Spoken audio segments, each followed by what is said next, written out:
Ha? Ilan ba halaga ng crop top ni Gigi Delana? Ang mahal naman, 60,000. According to Dennis, hindi siya binati ng kanyang mga anak nitong Father's Day.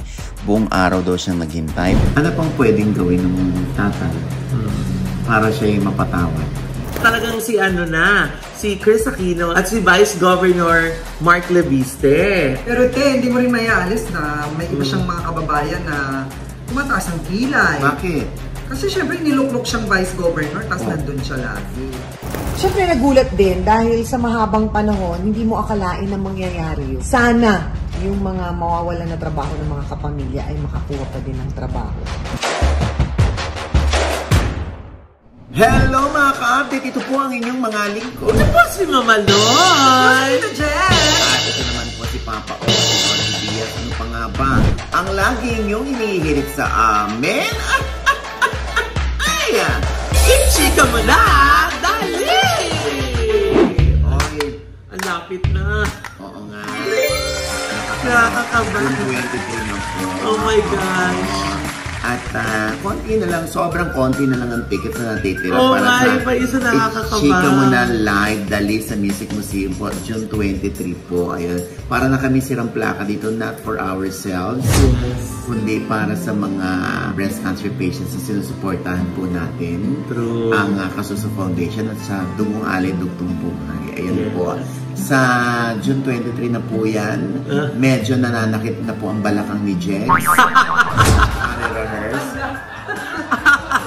Papanik attack na naman si Jex. Oo. Si Morena po, sa lukuyan na pong tagtad ng salompas yung katawan. At saka ng Bentosa. Kaka-rehearse po nila yan. Buti na lang ako monologue lang. Stand up, ganyan. Hindi ako sumayaw. Uy, meron din! Expect sila puta. Ayan. Ako eto na. Siyempre, pinag-uusapan ngayon yung parang bidding o auction na nagaganap dito kay Gigi Delana. Ay, oo. Kasi, ano ba yung pinapa-auction niya? Ay, dalawang crop top ngayon yung medyo mataas yung bid. Dahil umabot na doon ng 60,000 pesos bawat isa. Yung bid sa sa crop top. Pero yun nga, nakakaloka na. Yung ibang mga netizens daw, ang daming mga parang laughing emoji. Yung parang natatawa sila. Pinagtatawanan nila yung pagbebenta ng gano'n ni Gigi Delana. O baka dahil meron ding mga nagbibid ng mataas para lang for a crop top. Diba? Siguro ang pinagtatawanan nila doon, ilan ba halaga ng crop top ni Gigi Delana? Ang mahal naman, 60,000. Yun ang kanilang pinagtataka. Siguro kaya sila nagkiklik ng laughing emoji doon. Pero ang hindi alam ng mga ito ay hindi naman gusto lang mang-trip ni Gigi. Diba? Kundi ang naturang singer ay may pinagdadaanan. At isa doon, siyempre, yung kanyang nanay na may cancer. At the same time, hindi lang naman yung kanyang binibenta, pati mga ari-arian na i-invest niya, ay ibinibenta na rin niya. So, kung hindi rin naman kayo bibili or makikipag-bid, hindi kailangan tumawa. Eh di huwag niyong bilhin. Eh di huwag niyong kagatin. Yun lang sa may interesado. Tsaka nga na, di ba, aside from dun sa may cancer yung nanay niya, siya mismo nagre-recover pa siya dun sa aksidente. Di ba? Kaya nga iba na yun ng mga netizen din eh. Grabe din yung comment nila. Para ipagtanggol ang bidding. Yes, oo. Ano mga sabi? Ito sabi ng isa, si Dimple. She's raising funds for her mom who has cancer, not to mention her own medical condition that made her stop gigs and concerts, which led to selling almost everything she owns, properties, clothes, etc. Let's at least be a little kind with our words. Sabi ganyan. Sabi naman ni Santa Ana Chaus, dami talagang bobo who find this funny. Pasalamat kayo, hindi na pinagdadaanan ng situation ngayon ni Gigi. Respect her hustle. Nilalaban niya ang pang-suporta niya sa mother niya who's actually currently battling stage 4 cancer. It's very unfortunate na di siya makakakanta for months dahil na-operahan siya dahil sa nodules sa throat niya. Ay, naku, yun pala. Kaya, di ba, kung wala namang maitutulong, manahimik na lang. Yung pananahimik niya pagtulong na yun. dun sa mga bashers, no? Siyempre, alam mo naman ganyan. So, sa kanan ka o kaliwa ka, meron pa rin sila masasabi. Kahit gumitna ka, may masasabi pa rin sila. At the end of the day, practice pa rin natin yung pagiging mabuting tao natin. Yes. Diba? Kahit man lang sa pananahimik. Ikaw muna, Loy, meron na bang kumagat doon sa bidding?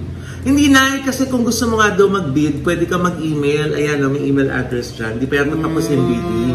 Pero so far, yun na po yata yung highest bid. Pero, syempre, hindi natin alam kung ano na yung current, di ba? Yung pinaka-updated na bid. Pero ang nakakatuwa dito, di ba? Ang daming mga tao na generous, di ba? Yung gusto na, siguro naisip nila, more than mahawakan nila yung item, alam nila na nakatulong sila, di ba? Kaya kita mo, umabot na ng 60,000 yung bid, di ba?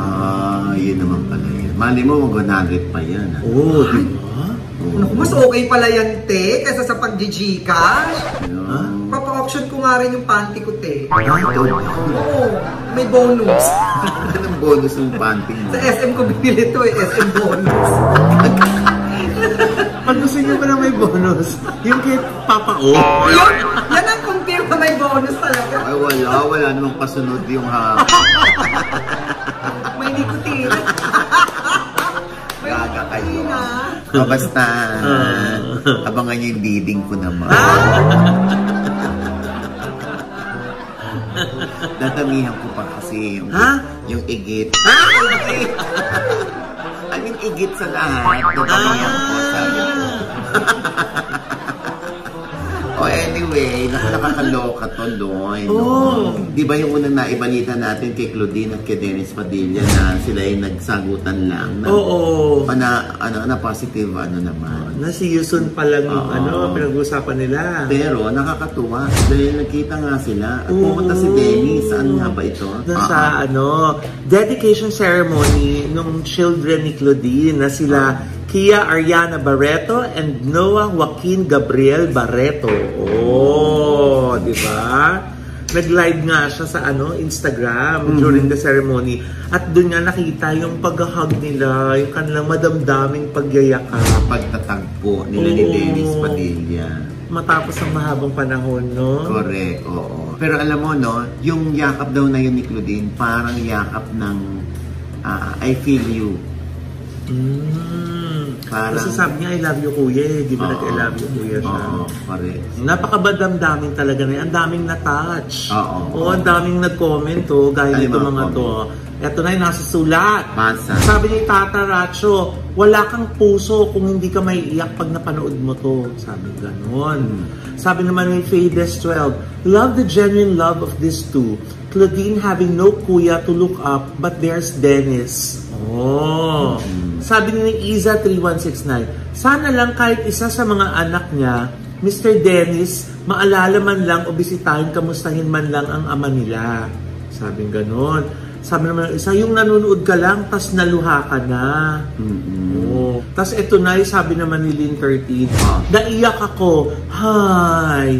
You can see his longing for that kind of hug. Yung yakap ni Claudine tsaka ni Sabina. Pero parang nga na siguro syempre kung kanya-kanya naman tayong interpretation sa mga nakikita natin. Pero ang dami mga nagsasabi na parang ang nangungulila si Dennis. No? Sa yakap ng mga anak niya. Ganun lang naman yun. Diyos ko sa lagi na lang pagpupost si Dennis. No? Doon mo mararamdaman talaga na namimiss niya si Leon, si Julia, tsaka si Claudia. Sana isang araw, Diyos ko, makita natin na magyayakap yung mag-aama. Nakakatuwang nakakatuwang senaryo. Correct. Diyos ko, kailan kaya yun? So yun na nga, Mama Loy, according to Dennis, hindi siya binati ng kanyang mga anak nitong Father's Day. Buong araw daw siyang naghintay pero nagpa-deliver naman ng food ang magkakapatid pero wala ni kapirasong greeting or note para batiin siya ng Happy Father's Day. Yung note o message daw ang kanyang inaasahan kesa sa anumang bagay.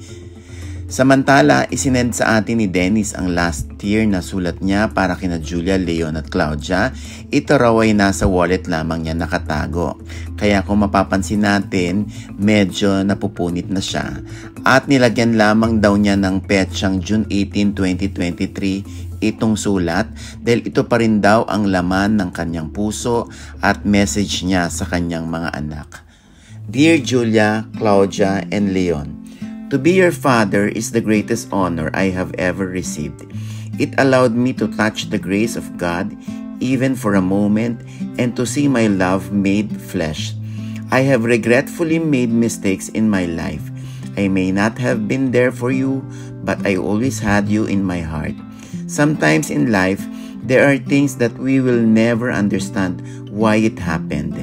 In the end, I regret all the moments I let slip by. I regret all the moments I hid my feelings from you. If I could have but one wish, I would love to spend some time with you. After all, there is not much more to life than that. Love, Papa. Sinabi pa ni Dennis sa atin na patuloy pa rin daw niyang ipagdarasal na isang araw ay patawarin siya ng kanyang mga anak kung marami man siyang pagkukulang sa mga ito at hindi raw siya magsasawang maghintay para mabigyan siya ng pagkakataon na makausap ang mga anak kay Marjorie. Sabi nga ni Dennis, pare, matanda na ako. Sana mapagbigyan ako ng mga anak ko. Na kina Julia, Leon at Claudia na kung pagbibigyan nga nila ang kanilang ama. Sana nga isang araw magtagpo ang landas ni Dennis at ang kanyang mga anak ni Marjorie. Or ma-realize ng mga bata na let bygones be bygones. Correct. Diba? Tatay pa rin yan. Oo. Kahit naging masamang ama para sa kanila si Dennis yung araw, para manumbalik, bumalik yung tatay at i-declare ang kanyang pagbabago bilang ama sa mga anak. Ano pang pwedeng gawin ng tatay para siya ay mapatawad? Yun ang ating abangan. Ano sa huli, nung magkaayos na sila? Parang line ko yata yan. Nangaagaw ka. Bagal mo, te. Ano na nagpitaw? Antay kita eh. Pero alam mo na, sa tagal natin na sinusubaybayan na itong storya ni Dennis Padilla at saka ng mga anak niya, di ba madalas natin narinig na wag daw i-invalidate yung feelings ng mga bata? Oo naman. Pero sa kabilang banda, syempre wag din natin invalidate yung feeling ng isang ama na nangungulila naman sa mga anak niya. Oo naman, oo naman. At the end of the day, wala naman tayo nun. Oo. Sa loob ng bahay nila. Kung ano talaga yun, what really transpired. Diba? Tayo dito, parang nagaan lang tayo. Hindi natin pinagagalitan ng mga bata, ganun din si Dennis. Ang atin lang ay, sana sa huli, magkaayos sila. Inulit mo lang sinabi ko, te. Kasi naman line ko yun, no, nangaagaw ka. Ito na itong balitang to, valid, confirmed. Na talagang si Chris Aquino at si Vice Governor Mark Leviste. Oo, kasi nga di ba ando na naman si Gov sa US. Binabantayan niya habang si Bimbi nandito. Tama. Kasi nga si Bimbi at si Joshua magkasama rito. At nakita ko nga yung picture ni Tita Mary and together with the two boys. Ayan, na dinalaw niya. Kasi isa rin sa mga guardians ng dalawang bata, si Tita Mary Ann, na laging binibilinan ni Chris Aquino. So, habang si Mark Leviste naman, siyang nag-occupy naman ng posisyon ni Bimbi sa pagbabantay sa kanyang nadir. Dahil nga may relasyon sila, at least masaya ang puso ni Chris. Yes. At the same time, alam niyang mababait yung kanyang mga anak. True. At alam niyang maraming nagbabantay sa kanyang mga anak. Yes. Sabi nga ni Vice Go, they are happy and full of love, love, love. Diba? Diba? Pero syempre na, ang dami pa rin, patuloy pa rin yung mga nagko-question kung paano na ang probinsya. Ando na naman si Vice Go. So sinagot yan na ni Vice Go. Ano sabi? Doon sa interview niya doon sa teleradyo. Sabi niya gano'n, Nay. A happy Vice Governor makes a happy province. O, di ba? Kailangan meron tayong pinaghuhugutan ng inspirasyon at ligaya. May point naman, di ba? At saka kung ginagamit naman niya yung mga, yung mga lead niya, di ba, Nay? O. May mga lead naman din yung mga, di ba? Yung mga public officials. Hindi ko happy, A happy vice governor makes a happy province. Oh.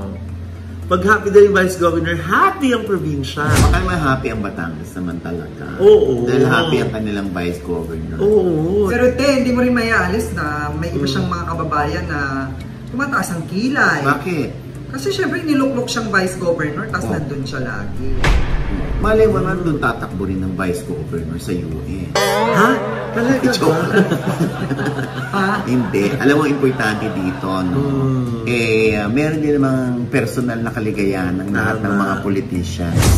Oo. Huwag lang talaga mapapabayaan ng trabaho. Totoo. At the same time, natutuwa rin tayo dahil happy si Chris, happy ang kanyang puso, dahil nandun ang kanyang nililiyag na si Mark Leviste. Wow, ang lalim na nililiyag.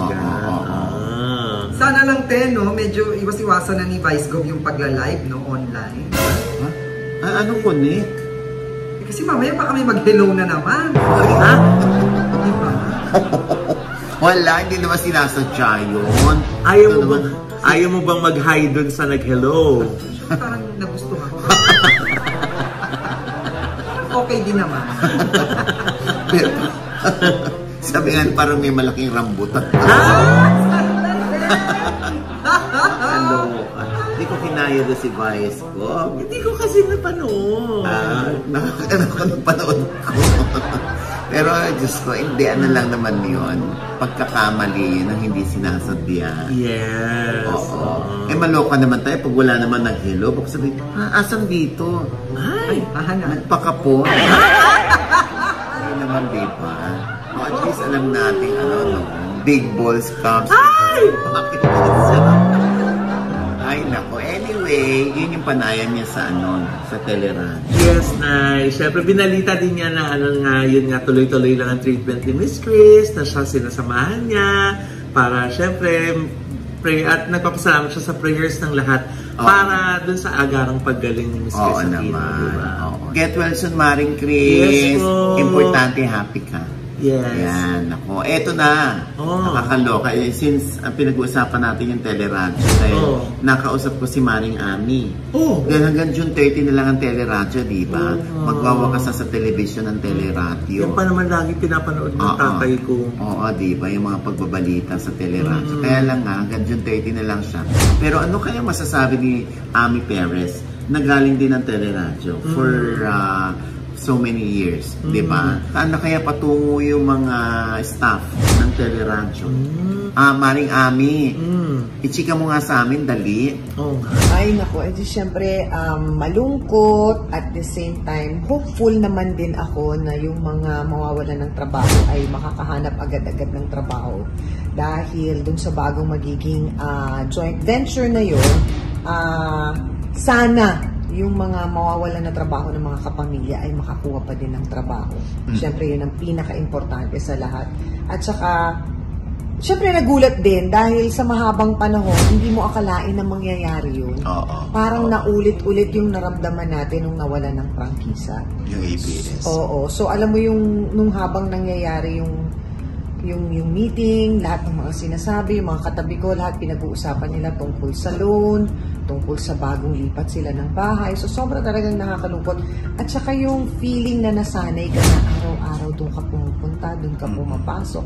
Sila yung nakikita mo. So, nung natapos, syempre, nagyakapan kami sa corridor. Tapos, pero lahat, alam mo yung meron pa rin yung spirit na fighting. Sige, lalaban pa rin natin to. Hahanap pa rin tayo ng paraan para magkita-kita tayo at magkatrabaho. Yung sakto, ilang taon na yun sa ere? Parang, kasi 2000 and ano ba ako bumalik ng ABS? 16. So, sinimulan ko yung sakto with Kaka Mark. Tapos, after with Kuya Kim. Tapos, itong with Jeff Canoy and Johnson, nakatatlong taon din naman kaming magkakasama. So, parang all in all, mula nung bumalik ako kasi sa ABS, parang mga 6-7 years din ang sakto. Yung mga ibang empleyado ng DZMM ay ma-absorb pa ng bangko or Yun ang wala hindi naman pa. sila kawawa nung sila ay nawala ng trabaho? Siyempre, para malaman mo na wala kang income, di ba? Yun kasi ang mahirap eh. May ipon ka, pero pag wala kang papasok, medyo mauubos din yun, di ba?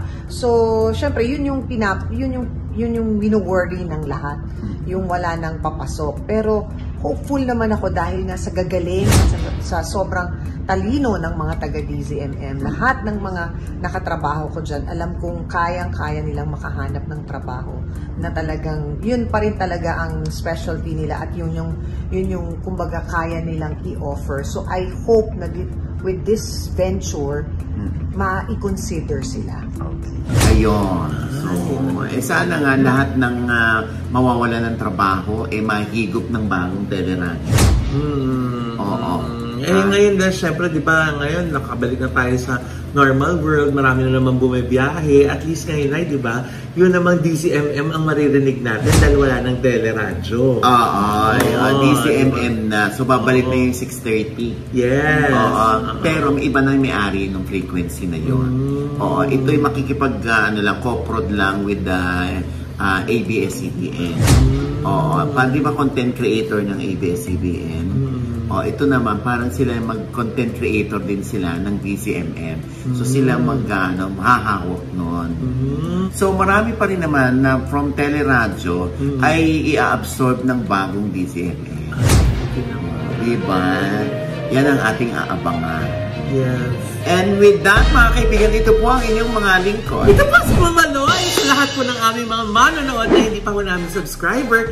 Sana naman po mag-subscribe na kayo dahil napakadali lang. I-click nyo lang po yung subscribe button na nandyan sa ibaba. At kung naibigay po yung aming episode nyo at meron kayong komento sa lahat ng aming chika, i-comment nyo na po yung below, i-click ang like button at huwag kalimutang i-click ang notification bell. Dahil pag-click nyo kayong una-una naman na-notify na meron kami later update at syempre pa ang kanya-kanya naming channel. Yes, sana mag-subscribe po kayo sa channel ko. That's Mamaloy. M-A-M-A-L-O-I. At nandyan pa rin po yung vlog ko ng guesting namin ni Josa sa You're the Boss!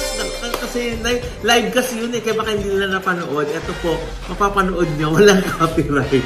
Kasi kinuna namin during the studio, kaya ang ganda mapapanood, di ba? And thank you so much po kay Dr. Haya Pakis of Victoria's Skin for my skincare. And of course, to Dr. JC Solis of Gorgeous Smile Dental Clinic para sa aming gorgeous na mga ngiti. Yes, di ba? Okay lang yan, di ba? Ikaw rin naman, produkto ka ng Gorgeous Yes. Smile. Thank you, Doc JC Solis.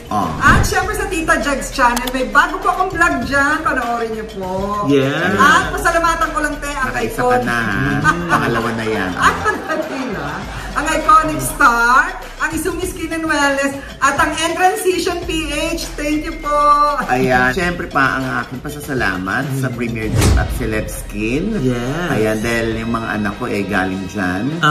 Dyan sila nagpapaputi ng kilikili. Nagpapamaintain. Nagpapafacial. Pati ako sa drip nila na bonggang-bongga, nag-glowing ang skin. Diba? At syempre yung aking facial dyan, yung carbon laser, yan ang itry mo dyan. Sa Celeb Skin. Magkapatid lang po yan sa isang branch. Ayan. Ako marami silang branch, no? 6 na. Meron pa sa MOA. Meron sa Evia. Sa Daanghari. Meron pa sa Tansa. Meron pa sa BGC. Sa SM North. Diba? Arte ka pa ba ng bongga? Ninay, diba? At syempre pa maraming salamat kay Mama Norse. Mama Norse, thank you so much sa iyo. Dinakdakan, sa dinuguan, sa bigo, puto. Diba? Naku, napakasasarap po. Diyan po kayo umorder. Naku, yung mga party package po nila. Biro mo, ang dami na. Mga good for mga 10 to 15, 4,000 pesos lang. Diba? At syempre, Mama Norse yan, Diyos ko talagang yung biko nila, ewan ko na iiba yung biko nila. Tikman ninyo yan. At syempre, ang isa pa sa magpapakain sa atin. Ay, sino? Sa Henry Cooks. Yung Henry Cooks, para doon sa ichika mo na Dali Live. Ang hindi ko sa may pinakamasarap na minudo, na kaldereta, at kung ano na pa, ang sasarap. Si Henry ang nagluto eh. Apakasasarap. Pag Henry Cook talaga, grabe. Oo, ayan, maraming salamat, ha? At syempre pa, Loy, no? Oo, isa sa mga outfit natin galing sa Mosimo. Gagamitin namin sa Music Museum. Galing sa Mosimo. Thank you so much, Mosimo, ha? Thank you po. Oo. At syempre, nag-sponsor din ang I Am Worldwide. Talaga? I Am Worldwide. Thank you, I Am Worldwide. Bukod to sa co-presenters natin ng RCC Staffing Solution USA at ang Sendwave app. Kaya maraming salamat. Syempre, ang major natin dyan, I Am Beauty Derm, Miss Paytan, at syempre, ang minor sponsors natin. Syempre, yung Diuhana, Boracay Beach Resort, at yung Highland Valley. Meron po kaming paraffle doon sa benefit show natin. Gusto po. 3 days, 2 nights na accommodation po. 2 mananalo sa Ohana at 1 mananalo sa Highland Valley. At syempre pa sa OGDS Inspires po ay si Cyril Manabat. Tinanong ko yung ano kasi medyo nirereklamo niya na. May nirereklamo si Cyril Manabat. Ano? Ayun ako, eto. Sa pagbabalik mo, para nanibago sila. Dibdiba ng laban para kay Cyril. Hindi ko naman po siya kinakahiya, inaayawan. Struggle po siya eh. So, pinagsisisihan mo ba yung pagpapahikaw mo sa dibdib? Pinagsisiyan ko kasi kailangan pang umabot sa health risk. Sa acting na ipinapakita mo sa Dirty Linen, parang gusto mo umusan sina Francine at si Seth. Ayoko kasi nang pinapatahimik ako pag alam kong tama ako. Ayoko po na hindi ko na paglalaban yung sarili ko pag alam kong ako yung mas angat. Sobrang dami ko pa pong ma-offer and hindi ko naman deserve to. Bakit ako yung mag-a-adjust? Wala man akong mali. Hindi ko po kaya talaga masikmura yung papalagpasin na. Ayan, ang kabuuan niyan ay sa OGDS Inspires po. At syempre ang OGDS Inspires ay nasa I1TFC na rin. Yay! At ang KSS kung sakasakali naman, syempre ay sa Pi Channel, 8:15 po yan, weeknights. Ayan, at syempre pa, meron din pong podcast at Spotify ang OGDS Showbiz Update. At may fan page din po kami. Sa mga gustong mag-inquire ng tickets na kukonti na lang dyan po sa OGDS Showbiz Update fan page. Ayan. Nakakaloka talaga ang mga Pinoy nagka-cram, no? Correct. Kung kailan po yung huling linggo na, kami ngayon nahihirapan kung saan namin ilalagay yung mga bumibili. Oo nga. Magandang ano yun. That's a good problem. That's a good problem. Pero syempre kasi lahat na yun naman gusto natin bigyan ng magandang seat. Pero ang nakakatuwa kasi sa Music Museum na hindi siya ganun super laki, kaya lahat magandang seat, di ba, Nay? At syempre, ito pa rin po yung lingkod. Papa Osin OGDS na lagi nagsasabi at nagpapaalala sa inyo na sa tuwing gigising po tayo tuwing umaga, wag na wag po tayong makakalimot na magpasalamat sa Panginoon dahil tayo kanyang ginising. Ibig sabihin, may mission pa rin po tayo sa buhay. Sabay sabing, every gising is a blessing! At ito pa nga ba ang lagi niyong inihirit sa amin? Chika mo na! Naku, ano kayo pa-option talaga ni Jex? Yung ano niya, yung plastic balloon. Yung tinanggal? Hindi, yung logo, yung... Hindi ako nagkagan. Hindi na ba? Hindi na. Nakalagay yung sa loob. Yung balloon nandun na sa loob. So makikita niyo po yung tahi. Oo, hindi. Minsan hindi na nasulat niya. Sabi ko nga, magpunta na siya sa Kasuso Foundation. Kahit ang mga lalaki, nagkakaroon ng breast cancer. Wala. Ewan ko sa'yo, paturo ka ng paturo. Tinuro ko na! Daxi Jex,